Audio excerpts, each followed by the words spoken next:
Shalom semuanya yang dikasihi Tuhan, yang diberkati Tuhan.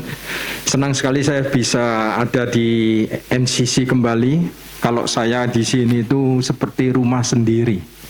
Benar, saya bisa merasakan, saya sudah melayani di gereja ini sudah cukup berapa lama gitu, sejak NCC ada.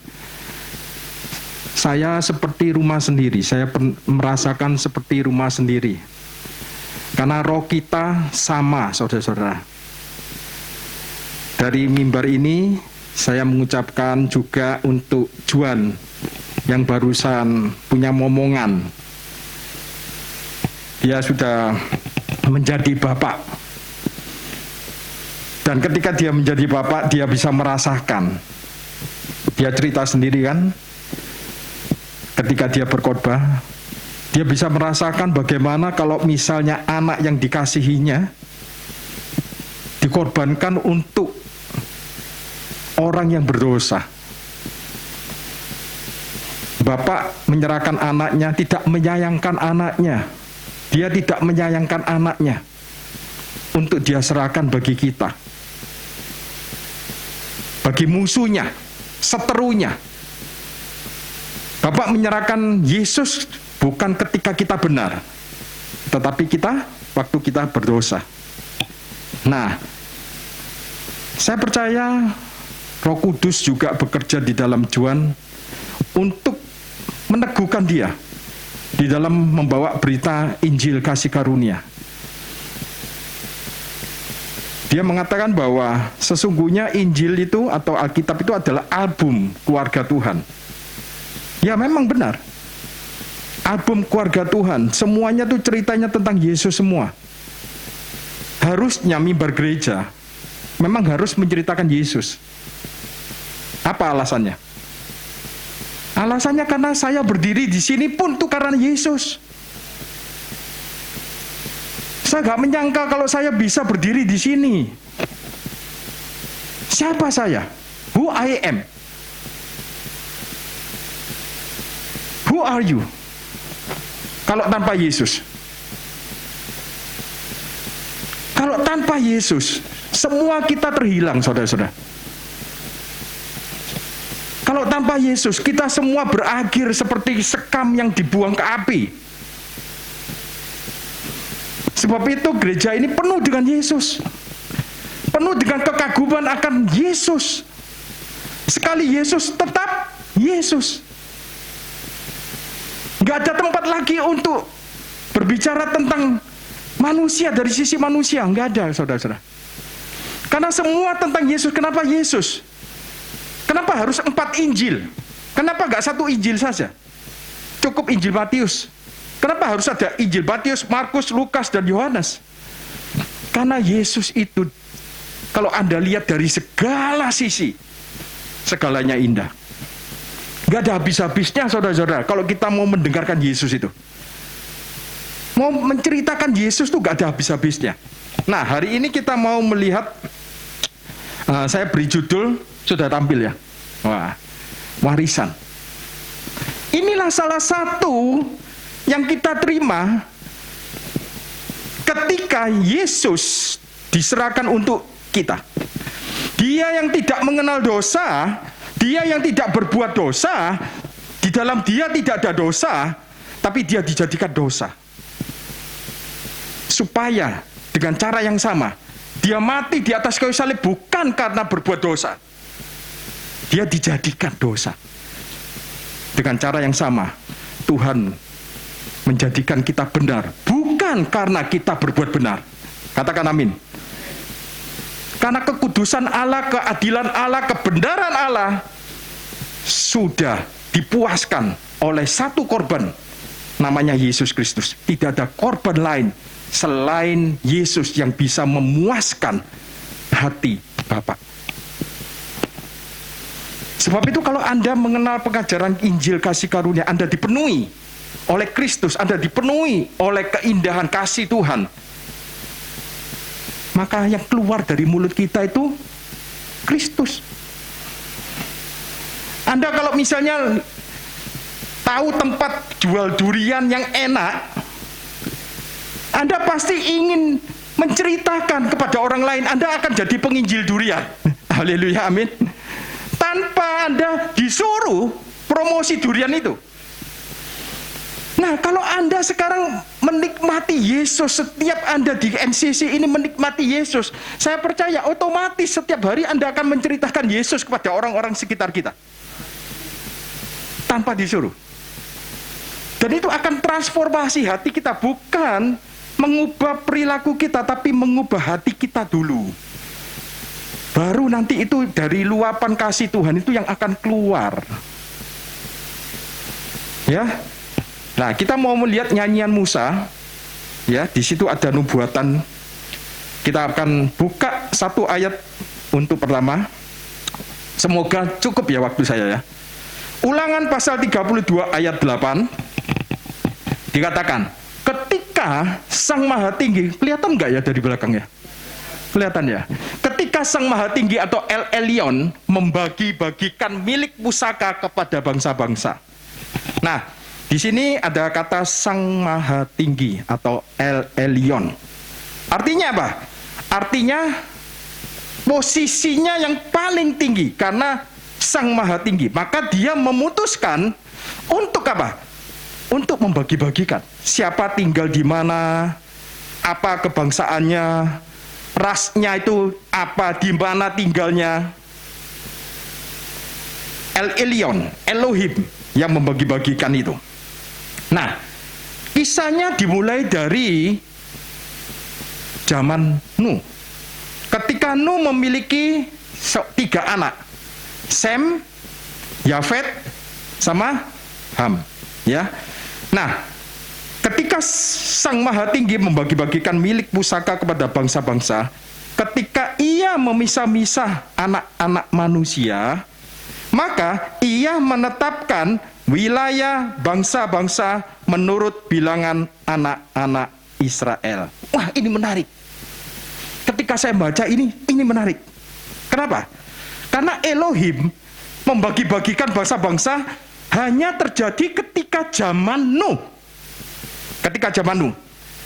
Nah, Abraham bapak dari orang Israel waktu itu belum ada. Di saat itu Anda ingat peristiwa Menara Babel? Oke, ingat ya. Dan Tuhan mengacaukan bahasanya mereka dan membagi-bagikan menurut bangsa-bangsa. Oke, ya disitulah saya tanya, waktu itu Israel ada nggak? Belum ada. Israel belum ada saat itu ketika Elohim membagi-bagikan bangsa. Nah, Israel sendiri berasal dari keturunan siapa? Sem.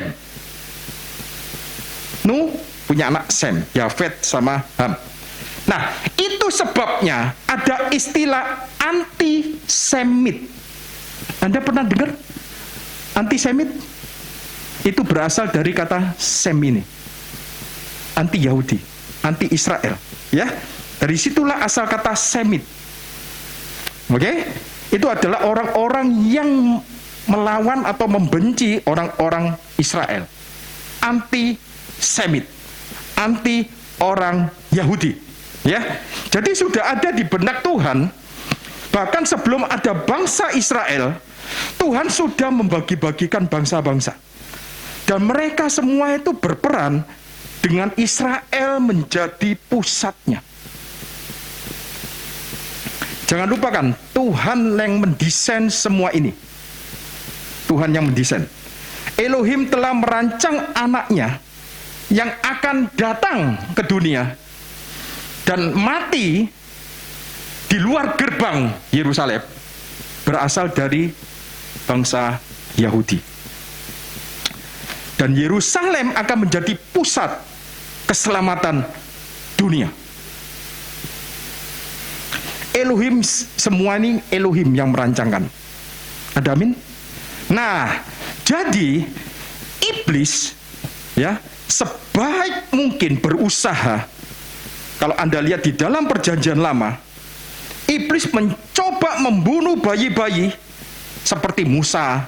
Iblis selalu mencoba membunuh seorang bayi yang dia pikir Mesias. Yang dia pikir Mesias. Nah, Dari sanalah kita baru tahu bahwa iblis itu nggak maha tahu.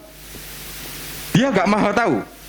Setiap kali ada janji seorang anak akan lahir, yaitu anak ilahi, selalu iblis mau mencoba membunuhnya.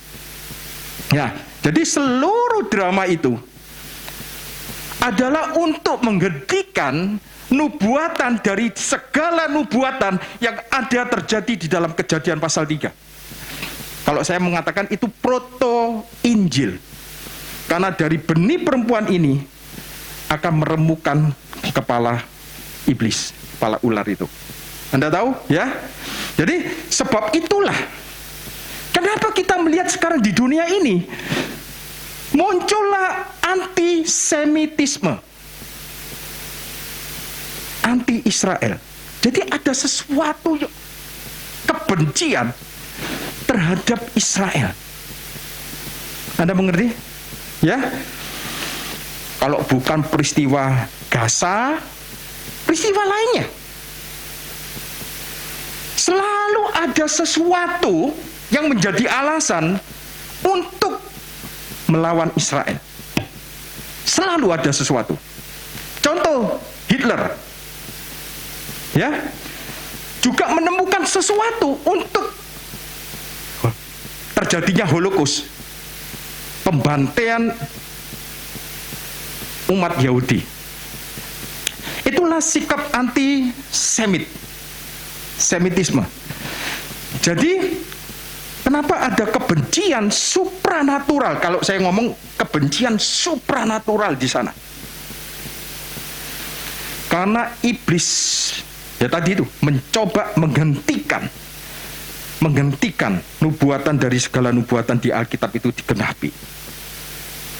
Iblis terus-menerus mencoba untuk melawan Israel.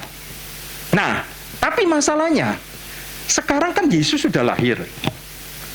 Yesus sudah lahir, Yesus sudah mati, Yesus sudah bangkit, Yesus sudah naik ke surga. Ya kan? Tapi kenapa iblis masih tetap menyerang Israel? Karena sekarang ia mencoba menghentikan penggenapan nubuatan di Alkitab yang belum terjadi, yang masih akan terjadi. Anda mengerti? Ya, karena nanti di kedatangan yang kedua, yaitu second coming, Anda harus bedakan antara rapture dan second coming. Kalau rapture untuk siapa? Untuk gereja. Tapi kalau second coming untuk siapa? Untuk Israel.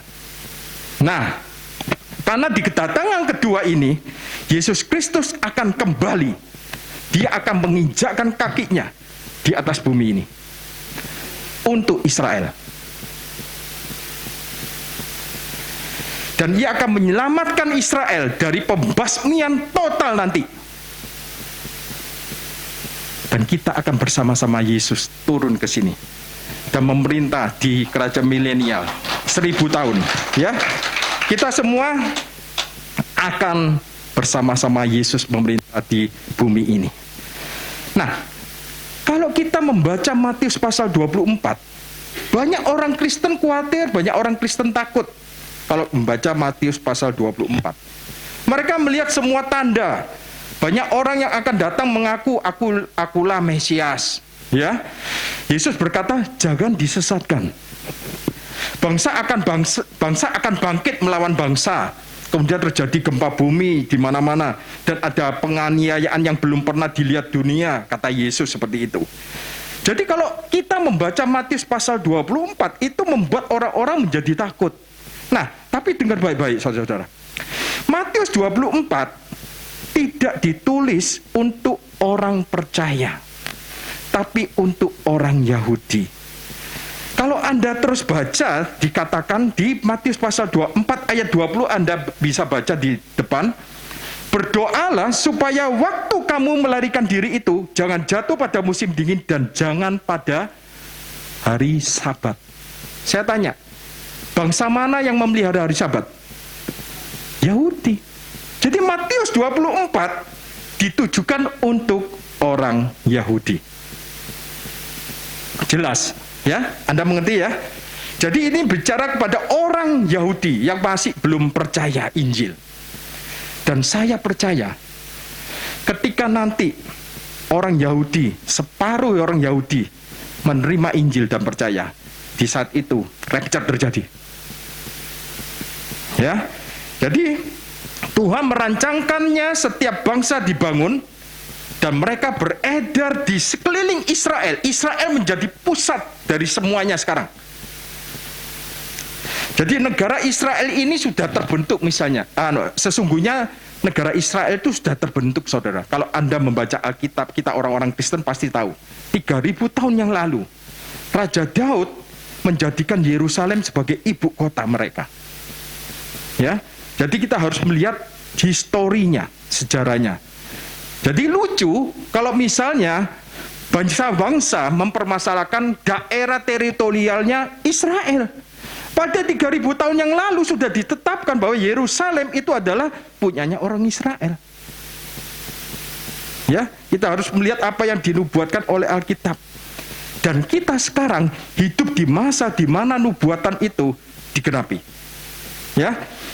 Yeskiel 38, saya tempoh hari pernah telepon sama Heru berbicara tentang Yeskiel 38. Heru tuh suka yang gini-gini. Sesungguhnya khotbah ini cocoknya Heru, tapi saya coba membawakan. Amin. Ya. Oh ya, Juan tadi gak ada ya. Juan selamat ya untuk anaknya. Your son is grace. Namanya Noah. Son of grace. Noah mendapatkan kasih karunia. Jadi ketika dia mendapatkan anak itu, dia punya pewahyuan. Bagaimana kalau misalnya anaknya dikorbankan? Untuk orang berdosa. Wah, itu nggak gampang loh saudara. Nggak gampang. Dan nggak bisa. Hanya Bapa yang bisa melakukan. Jadi ketika Yesus mati di atas kayu salib, Yesus berseru, Eli, Eli, lama sabachthani. Yesus gak pernah memanggil Bapaknya dengan Allah, Elohim, gak pernah. Dia selalu memanggil Bapa. Tapi di saat di kayu salib dia ngomong, Eli, Eli, lama sabachthani. Kenapa kamu meninggalkan aku? Karena pada waktu itu Bapaknya menghadap ke Anda semua. Dia memunggungi Yesus. Karena Yesus dijadikan dosa karena kita. Supaya Anda tahu bahwa sekarang Anda tidak pernah sekali-sekali ditinggalkan oleh Bapa. Anda bisa merasakan hadiratnya setiap kali. Dan Anda bisa merasakan damainya, sukacitanya. Amin. Balik lagi Yeskiel 38. Yeskiel 38 dikatakan Rusia akan datang dari utara. Dan Rusia, saya percaya di Rusia sendiri ada banyak orang percaya. Dan ketika rapture, mereka juga terangkat bersama-sama kita. Katakan amin. Ya. Nah, kita semua sudah tidak ada lagi di bumi ini. Kita semua diharpazo. Bahasa Yunaninya harpazo, dicabut dari bumi ini. Nah, jadi Matius pasal 24 itu ditulis bukan untuk kita orang percaya, tapi untuk Yahudi.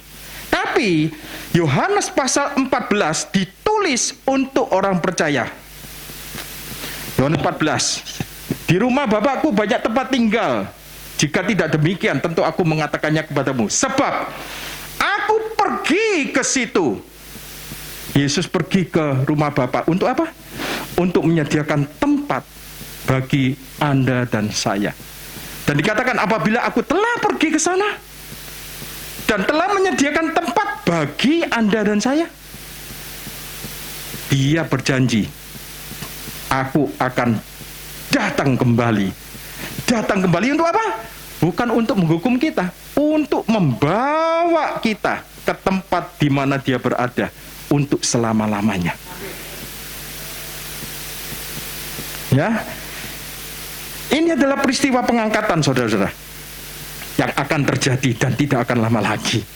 Ya, kita tidak akan pernah mati lagi. Kita akan mengenakan tubuh yang baru, dan itu Anda sudah dengar banyak sama Pastor Lili ya. Kita tidak akan pernah sakit lagi, amin.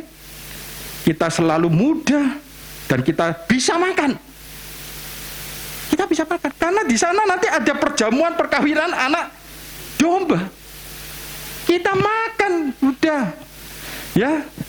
Apa yang kita senangi ada di sana semua. Amin. Ya. Kita tidak akan pernah bosan lagi dengan tubuh kita. Kita tidak pernah lelah lagi, kita tidak pernah sakit lagi. Kapan? Selama-lamanya, sampai selama-lamanya. Nah, sampai selama-lamanya itu kayak apa ya? Gak pernah sakit, gak pernah lelah, sehat terus, muda terus, kuat terus. Waduh, sampai selama-lamanya. Bayangkan, sampai selama-lamanya. Kita sehat 1 tahun aja, puji Tuhan. Gak pernah sakit-sakitan. Ini loh, sampai selama-lamanya. Sampai selama-lamanya, bayangkan. Sampai selama-lamanya. Saya kalau membayangkan kebaikan Tuhan itu ya, Tuhan itu selalu melebihi ekspektasi kita. Anak yang bungsu itu pulang karena lapar, betul nggak? Tapi dia mendapatkan apa? Dia mendapatkan pelukan, dia mendapatkan ciuman. Anak bungsu itu pulang sudah memfoya-foyakan uang bapaknya. Dia dalam pikirannya, aku jadikan orang upahanmu, aku jadikan hambamu. Tapi dia mendapatkan apa? Mendapatkan cincin, dia mendapatkan jubah. Ya, kemudian dipestakan lagi. Jadi Tuhan itu selalu melebihi ekspektasi kita. Dia selalu menjawab doa kita lebih daripada yang kita doakan dan lebih daripada yang kita pikirkan. Amin. Terus kenapa kita stres? Kenapa kita harus depresi? Kita harus khawatir. Ya.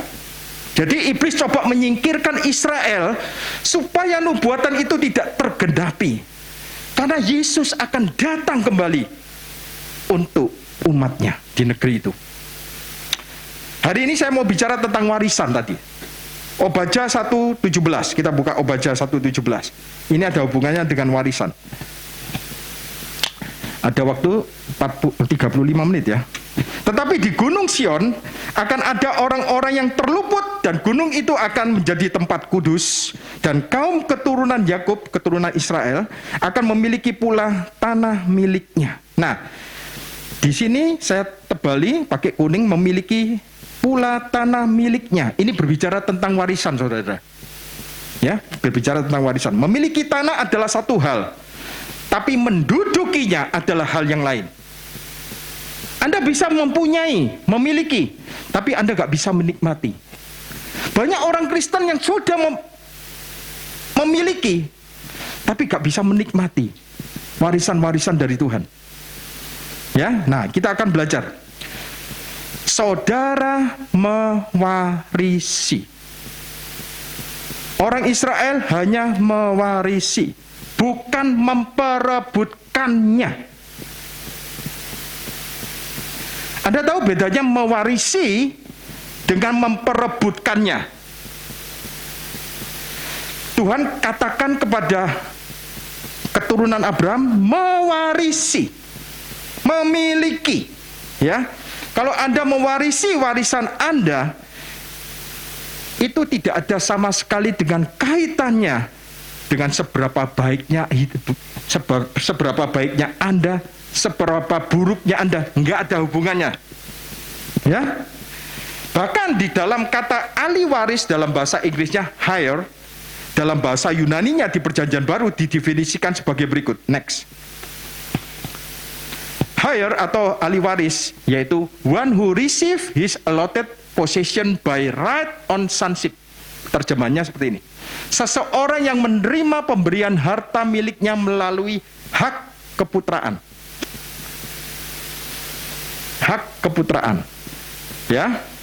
Jadi, ketika Yesus dibangkitkan dari antara orang mati, kita barusan memperingati Paskah. Oke? Saya mengucapkan Paskah ya pada jemaat people, NCC people. Ia membuat orang Israel yang dulunya di bawah hukum Taurat, disebut nepios atau bayi, menjadi huios atau anak yang sudah dewasa. Ya. Nah, seorang bayi walaupun ia memiliki harta warisan, memiliki harta miliknya dari orang tuanya, tapi seorang bayi tidak bisa menggunakannya, nggak bisa memakainya, ya, tidak bisa menikmatinya. Tapi kalau seorang anak yang sudah dewasa, ia bisa. Nah, masalahnya banyak yang berpikir, oh itu pertumbuhan rohani. Anda harus tahu posisi nepios dan posisi huios itu tidak ada hubungannya dengan pertumbuhan rohani. Enggak ada, ya. Itu Anda bisa lihat di Galatia pasal 4. Jadi jelas itu menjelaskan bahwa Israel ketika di bawah hukum Taurat itu adalah bayi, nepios. Ya, di bawah kasih karunia mereka adalah huios, anak yang sudah dewasa. Jadi Yesus datang untuk membawa roh keputraan. Setiap kali Anda menemukan kata ini, diterima menjadi anak atau diadopsi menjadi anak, bahasa Yunaninya ini, huiothesia. Itu artinya Anda ditempatkan sebagai anak. Anda dijadikan sebagai anak. Jadi Yesus datang untuk menjadikan kita semua menjadi anak. Dan bukan hanya sekedar anak, tapi ahli waris. Jadi saat Anda percaya kepada Kristus, Anda sepenuhnya anak. Di mata Tuhan Anda adalah anak yang dewasa penuh. Katakan amin, ya. Nah, tentunya di dalamnya pasti ada pertumbuhan rohani. Tapi yang saya mau katakan di sini, ini bicara tentang Israel sebagai contoh. Israel sebagai contoh di bawah hukum Taurat, mereka itu bayi, tapi di bawah Yesus Kristus, di bawah kasih karunia, mereka adalah anak yang sudah dewasa, huios. Anda mengerti, ya? Ya.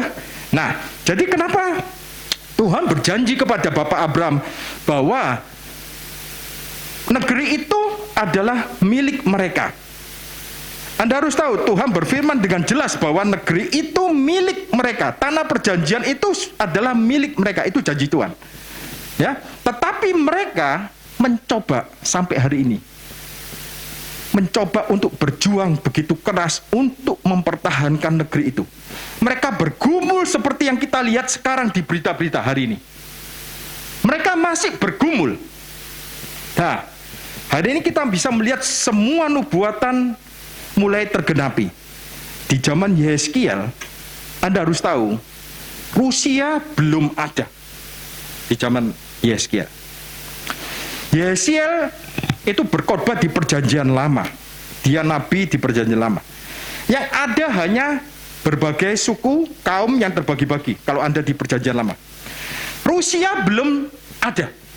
Tetapi ia berbicara tentang sebuah bangsa yang disebut Ros di dalam bahasa Ibraninya. Katakan Ros. Ros. Nah, dalam bahasa Ibraninya Ros. Itulah Rusia. Itulah Rusia. Gog, Pangeran Magog. Dalam bahasa Ibraninya Ros. Anda bisa cek. Ya.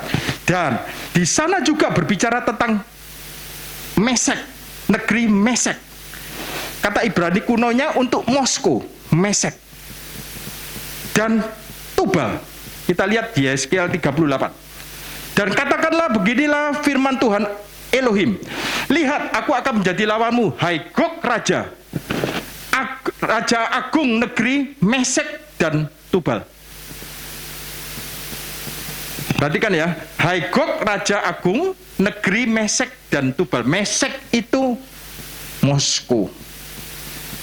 Gog dalam bahasa Ibraninya Ros, Rusia.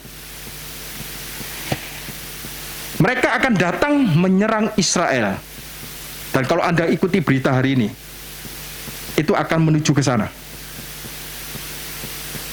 Itu akan menuju ke sana. Dan Tuhan berkata di 38 ayat 18 Yeskiel, dikatakan, pada waktu itu, pada saat Gog datang, lihat ini ya, pada saat Gog datang, Rusia datang melawan tanah Israel, demikianlah firman Tuhan Elohim, amarahku akan timbul dalam murkaku. Saudara-saudara, kalau Tuhan yang murka, Anda bisa bayangkan gimana? Bagaimana kalau amarahnya Tuhan itu timbul? Ya. Nah, ada penafsir Alkitab yang mengatakan bahwa pengangkatan terjadi sebelum ini, ada yang ngomong sesudah ini. Ya. Tapi satu hal yang pasti, bahwa sebelum masa tribulasi, kesusahan besar 7 tahun, kita semua akan diangkat. Amin. Terserah Anda yang nggak percaya, nggak apa-apa, tinggal aja di sini. Saya mau diangkat, ya. Jadi masa kesusahan 7 tahun di bumi disebut hari murka Tuhan. Dan kita tidak akan mengalami itu semua. Kita diselamatkan dari murka Tuhan. Anda kalau baca di kisahnya Sodom Gomora, Anda bisa tahu itu gambarannya tentang hari masa-masa terakhir itu. Oke? Nah, kembali tentang warisan. Jadi warisan menurut saya adalah inti dari pengajaran kasih karunia. Kenapa? Karena kalau Anda memberitakan kasih karunia, begitu banyak serangan-serangan terhadap pengajaran ini. Ya. Karena hanya kasih karunia, catat ya. Karena hanya kasih karunia yang bisa memberikan kepada Anda warisan. Saya ulangi lagi. Hanya kasih karunia yang bisa memberikan kepada Anda warisan. Mana Pak ayatnya?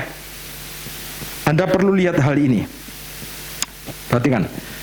Kenapa sampai hari ini Israel tidak bisa menguasai tanah perjanjian itu secara keseluruhan? Kenapa? Karena Israel hidup di bawah hukum Taurat. Israel masih di bawah hukum Taurat, dan mereka tidak melihat Yesus Kristus sebagai Mesias mereka. Mereka tidak ada di bawah perjanjian kasih karunia. Jadi mereka masih bergumul dan coba mendapatkan haknya untuk menguasai negeri mereka secara penuh. Sementara negeri yang dijanjikan itu, sementara tanah yang dijanjikan itu diberikan melalui hukum Taurat atau melalui kasih karunia? Kasih karunia. Benar nggak? Kita lihat.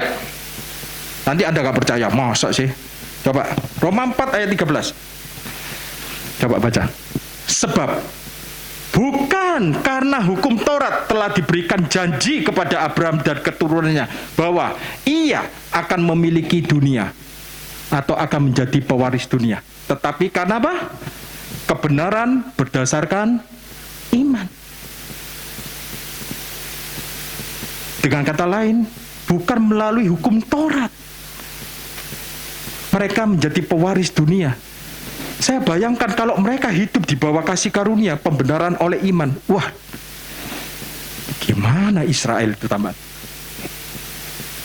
Mereka hidup di bawah hukum Taurat aja seperti luar biasa hari ini. Ya, tapi mereka masih bergumul. Nah, sekali lagi ini ada kaitannya dengan warisan. Menjadi pewaris dunia. Nah, apakah janjinya? Janjinya adalah yang diberikan oleh Tuhan kepada Abraham dan keturunannya, dia akan mewarisi dunia. Jadi pewaris dunia. Nah, Anda harus tahu kata dunia itu memakai kata kosmos. Apa artinya? Artinya bukan hanya apa yang ada di bumi ini, tapi juga seluruh alam semesta. Itu diwariskan ke Israel loh. Dan suatu hari kelak kita akan melihat itu terjadi waktu kapan? Waktu Yesus turun ke bumi nanti. Bayangkan kita pakai bukan tubuh ini, kita pakai tubuh kemuliaan. Saya tanya, Anda bisa langsung ke bulan nggak?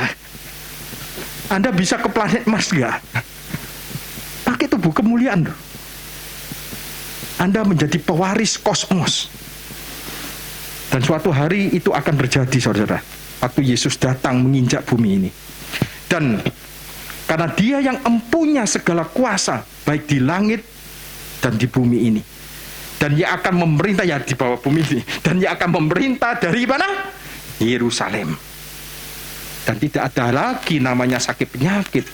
Dan tidak ada lagi namanya kejahatan. Dan tidak ada lagi perlu rumah sakit. Amin.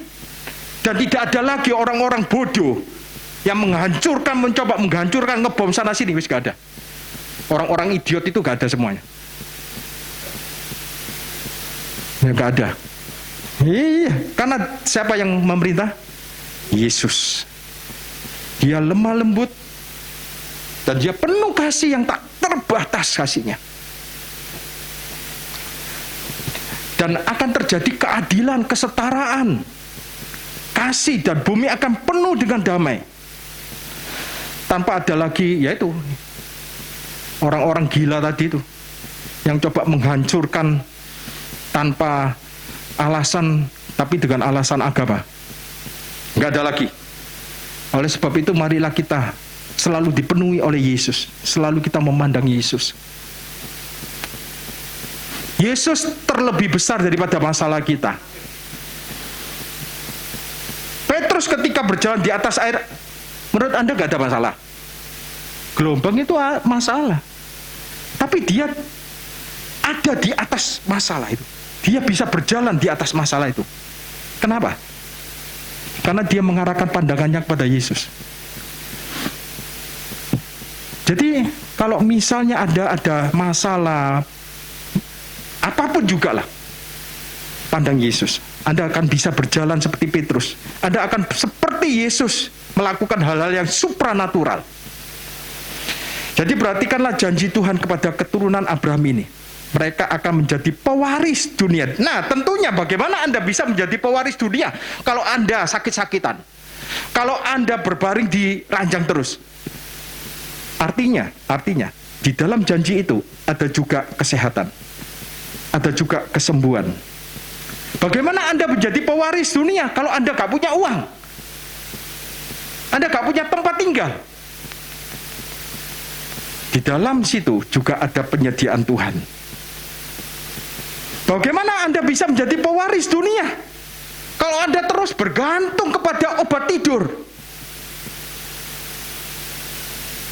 Halo? Di sana juga ada, di dalam warisan itu termasuk kebebasan kita dari stres, dari depresi. Anda dipenuhi dengan damai sejahtera. Jadi Anda merem gitu ya, 1 detik, weh saya enak tidur langsung. Ada banyak orang yang sampai minum obat tidur, saya heran ya. Saya duduk di sofa saya gitu ya, sleep langsung tidur. Nggak pakai obat tidur loh. Ya diberkatilah orang-orang sedang tidur, betul nggak ya?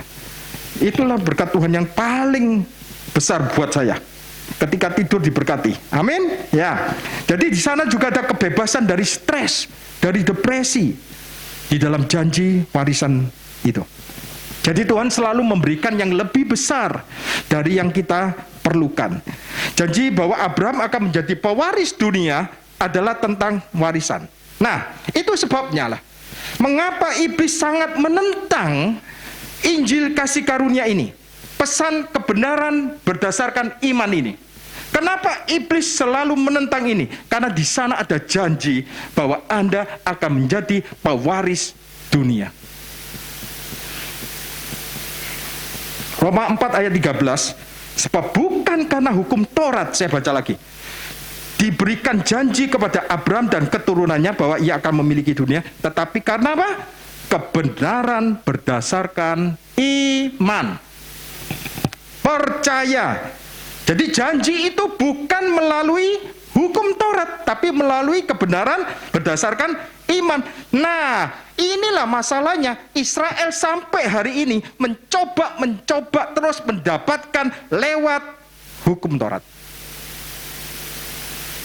Jadi saya baru ngerti jawabannya. Oh iya ya, lewat hukum Taurat berbicara tentang lewat kemampuan mereka, lewat kekuatan mereka. Tapi harusnya mereka tahu janji ini hanya bisa digenapi karena kebenaran berdasarkan percaya, iman.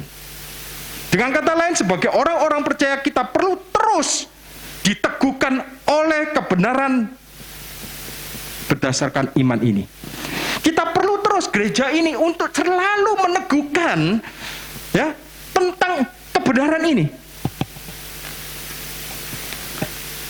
Jadi kalau saya sakit misalnya, seperti istri saya tempoh hari kena COVID, ya, dia cuma ngomong apa? Aku dibenarkan oleh Kristus Yesus. Aku adalah kebenaran Tuhan di dalam Kristus Yesus. Aku orang yang dibenarkan, aku orang yang dikuduskan. Artinya kita akan sadar akan Kristus, akan kebenarannya, bukan kebenaran kita. Kita akan sadar Kristus, bukan tadi itu sadar dosa itu. Karena gereja ini memang perlu selalu setiap khotbah yang diberitakan terus meneguhkan tentang satu ini, kebenaran berdasarkan iman. Matius 6:3 ayat 33 dikatakan seperti ini. Kita buka Matius, ini sangat terkenal ya, kita hafal. Tetapi carilah dahulu kerajaan Elohim dan kebenarannya, bukan kebenaran kita yang dihasilkan dengan upaya kita, tapi kebenarannya, the gift of righteousness, anugerah kebenaran. Maka apa? Semuanya itu akan ditambahkan. Semuanya itu artinya apa? Kalau Anda lihat konteksnya, apa yang kamu makan, apa yang kamu minum, apa yang kamu pakai, itu berbicara tentang kebutuhan dunia kita. Semuanya akan ditambahkan, artinya apa? Semuanya itu akan menempel kepada kebenaran itu. Amin. Dan kebenaran itu ada di dalam kita, itu menempel semuanya, ditambahkan. Jadi di sini Alkitab katakan janji itu tidak dapat diberikan karena hukum Taurat, tapi karena kebenaran berdasarkan iman. Jadi kalau iblis melihat ayat ini, maka apa yang dia lakukan? Dia akan mengangkat setinggi-tingginya hukum Taurat dan menurunkan kasih karunia atau berita pembenaran akan iman. Ya. Karena apa? Karena janji Tuhan kepada Abraham, yaitu perwakilan kita, orang-orang yang dibenarkan karena iman, bahwa ia menjadi pewaris dunia akan terjadi. Kalau kita tahu bahwa karena kebenaran berdasarkan iman inilah kita menjadi pewaris dunia. Demikian dengan kita akan menerima janji-janji yang supranatural. Anda menerima janji Tuhan itu bukan yang natural, yang kelihatan, yang supranatural. Artinya apa sih? Artinya kalau natural bisa dicuri oleh iblis, tapi kalau supranatural nggak bakal bisa. Yang supranatural, bukan yang natural. Kalau Anda adalah pewaris dunia, Anda mewarisi, bukan memperebutkannya. Anda mewarisi. Amin, saudara. Dan iblis akan melakukan sedemikian halusnya. Oh iya, saya pernah mengikuti satu YouTube perdebatan antara dua orang, satunya tentang law, satunya tentang grace. Anda mungkin lihat ya, dari gereja, saya nggak mau sebut dah, tapi dua orang narasumber ini saya kenal semua. Satunya kenal, satunya nggak kenal. Satunya law, satunya grace. Lah yang law tuh ngomong gini, oh iya, saya percaya bahwa kita memang tidak diselamatkan oleh karena melakukan hukum Taurat.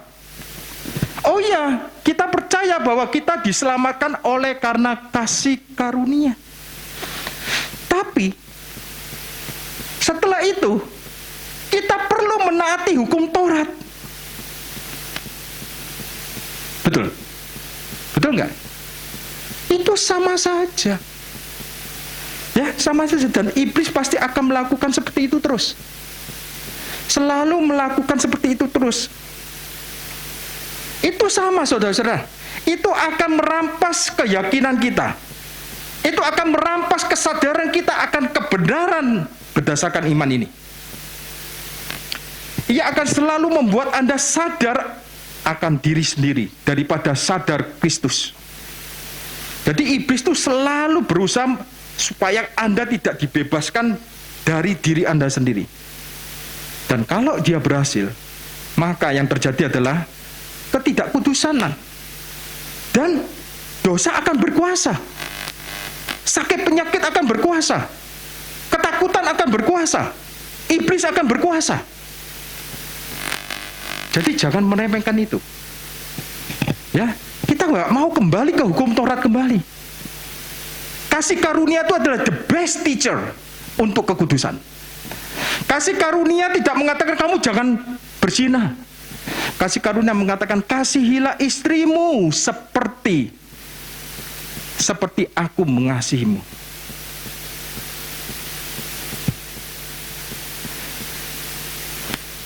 Kasih karunia gak mengajarkan jangan mencuri, tapi kasih karunia mengatakan kamu bermurah hati seperti aku telah bermurah hati kepadamu. Levelnya tuh lebih tinggi daripada hukum Taurat. Ya, dan kita tidak sadar kita akan kudus by accident, kudus tanpa sadar. Apa itu ya? Holy by accident itu apa ya? Kudus tanpa effort. Holy by accident. Saya berdoa kita semua holy by accident semua. Ya, kita lanjutkan. Ayat 14. Kita lihat, sebab jika mereka yang mengharapkannya dari hukum Taurat menerima bagian yang dijanjikan Elohim, maka sia-sialah iman dan batalah janji itu. Janji apa itu? Janji mewarisi dunia. Kalau apa? Kalau mereka mengharapkannya dari mana? Hukum Taurat. Maka sia-sialah iman. Nah, kalau rata-rata orang Kristen ditanya, bro, menurut Anda, iman itu sia-sia karena apa? Mereka langsung menjawab apa? Dosa. Betul nggak? Menurut Anda, iman Anda sia-sia karena apa? Mereka langsung ngomong dosa. Itu rata-rata orang Kristen kalau Anda tanya. Apa yang membuat iman menjadi sia-sia? Iman menjadi sia-sia. Nah, kita semua menentang dosa. Kita semua menentang dosa, tapi itu bukan jawaban yang alkitabiah. Jawaban yang alkitabiah adalah ini. Nggak ada yang berani berkata hukum Tauratlah yang membuat imanmu sia-sia. Kenapa? Nggak ada yang berani mengatakan ini. Justru ketika kamu hidup di bawah hukum Taurat, imanmu nggak ada efeknya nanti. Sia-sia. Nah, jadi Alkitab sudah jelas, sebab jika mereka yang mengharapkannya dari hukum Taurat menerima bagian yang dijanjikan Elohim, maka sia-sialah iman itu. Nah, saya langsung tutup ini aja. Ini masih banyak ya. Saya akan tutup di Mazmur pasal 44 ayat 3. Sesungguhnya masih banyak yang saya harus beritakan. Tapi ini yang paling, ini saya berarti penutupnya. Mazmur pasal 44 ayat 3. Saya betul-betul menyala-nyala baca ini. Sebab bukan pedang mereka menduduki negeri. Ya, sebab bukan dengan pedang mereka menduduki negeri. Ini bicara tentang Israel. Betul? Bukan lengan mereka yang memberikan mereka kemenangan, melainkan tangan kananmu dan lenganmu dan cahaya wajahmu, sebab engkau berkenan kepada mereka. Haleluya. Sebab engkau berkenan kepada mereka, because you favor them. Jadi meskipun Anda melihat waktu itu kapan ya, 2021 ya, ketika Hamas meluncurkan roketnya banyak, berapa? Ribuan. Kalau menurut data itu 4.000. Gila, satu hari 4.000. Bayangkan kalau negara kita 4.000 roket masuk Indonesia. Oh, bukan kencing-kencing kita. 4.000 rudal ditembakkan ke Israel. Nah, perhatikan. Meskipun Israel punya persenjataan yang super modern, yaitu namanya apa? Iron Dome. Ya, bisa menangkis rudal-rudal itu. Tapi mereka harus sadar semua ini. Semua hanya karena Tuhan berkenan kepada mereka. Ini ayatnya. Sampai hari ini. Ya. Nah, saya mau menceritakan sebuah kisah. Saat Israel waktu itu dihujani oleh musuhnya, yaitu Hamas, dengan roket setiap hari. Nah, saat itu ketika itu ada satu rudal yang meluncur ke tempat pusat perbelanjaan di Tel Aviv. Ya. Nah, Anda harus tahu, operator dari Iron Dome ini bisa tahu, Iron Dome itu canggih, saudara. Iron Dome itu bisa menunjukkan arah angin, kecepatan angin, dan Iron Dome itu bisa menunjukkan rudal itu akan jatuh kemana. Iron Dome bisa menunjukkan itu. Sangat-sangat canggih, ya. Nah, kalau misalnya roket musuhnya itu, rudal musuhnya itu jatuh ke tempat pemukiman, dihajar sama Iron Dome. Dihajar. Tapi kalau misalnya jatuhnya di tempat yang tidak ada penghuninya, dibiarkan. Karena untuk menangkal itu, ya, itu sangat mahal. Ketika Israel meluncurkan satu Iron Dome itu sangat mahal biayanya. Jadi kalau misalnya jatuh ke tempat yang tidak berpenghuni, dibiarkan sama mereka. Tapi kalau mereka itu jatuh di tempat yang banyak orang, dihajar itu. Karena Iron Dome bisa membaca itu. Arah angin, kecepatan angin, jatuh kemana, bisa tahu semua. Nah, kali ini sebuah rudal musuh mengarah ke sebuah pusat perbelanjaan di Tel Aviv. Nah, lalu Panglima Iron Dome itu sudah menghitung semuanya, ya, sudah mengkalkulasi semuanya, diluncurkanlah Iron Dome pertama, untuk mencegat itu. Meleset, saudara-saudara, meleset. Kemudian diluncurkan yang kedua, luncurkan kedua, meleset lagi, saudara. Biasanya nggak pernah meleset. Kali ini meleset. Jadi mereka meluncurkan yang ketiga. Iron Dome itu diluncurkan lagi dan meleset lagi. Dan mereka akhirnya mengatakan, wah, ini sudah tidak dapat dihindari lagi. Pasti nggak bisa dihindari. Dan rudal itu sedang menuju ke sasaran itu. Segera di Tel Aviv dibunyikan sirene supaya mereka masuk ke dalam persembunyian semua, perlindungan semua. Dan mereka mencari perlindungan semua. Dan yang aneh dari sistem Iron Dome ini, yang bisa mendeteksi angin dan segala macam, pada saat itu nggak ada angin. Nggak ada angin. Ya, maksudnya nggak ada angin itu nggak ada kecepatan angin yang kenceng, nggak ada. Ya, tidak ada angin. Nah, tiba-tiba ada angin timur yang keras, menyapu rudal Hamas itu dan jatuh ke laut Mediterania. Beri kemuliaan buat Tuhan. Jatuh ke arah laut Mediterania. Saya catat ini, Mediterania. Dan jatuh di sana, saudara. Operatornya sampai berkata gini, saya bukan orang yang taat beragama, tapi sekarang saya percaya kepada Tuhanku ini. Saya akan pergi sinagoga nanti hari Sabat. Operator ini bertobat, saudara. Saya melihat dengan mata kepala saya sendiri bagaimana rudal itu bisa tersapu dari angin timur yang keras dan jatuh ke laut. Dan tiba-tiba ada angin timur itu datang loh, saudara-saudara. Sebab bukan dengan pedang mereka menduduki negeri, bukan lengan mereka yang memberikan kemenangan. Bukan Iron Dome, bukan Iron Dome. Ya, berita ini Anda tahu ditulis oleh siapa? Oleh surat kabar yang namanya Israel Today.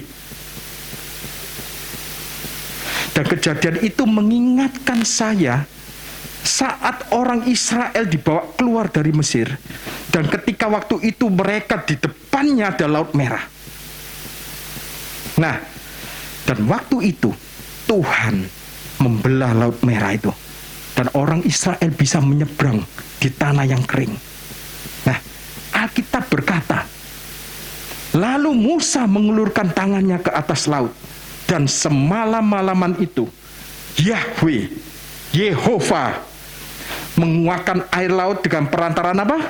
Angin timur yang keras membuat laut itu menjadi tanah kering. Maka terbelahlah air itu dan mereka bisa berjalan di tengah-tengah Laut Merah. Itulah Elohim Israel yang sama sampai hari ini. Dia tidak pernah berubah kasih setianya. Dia tidak pernah berubah, saudara.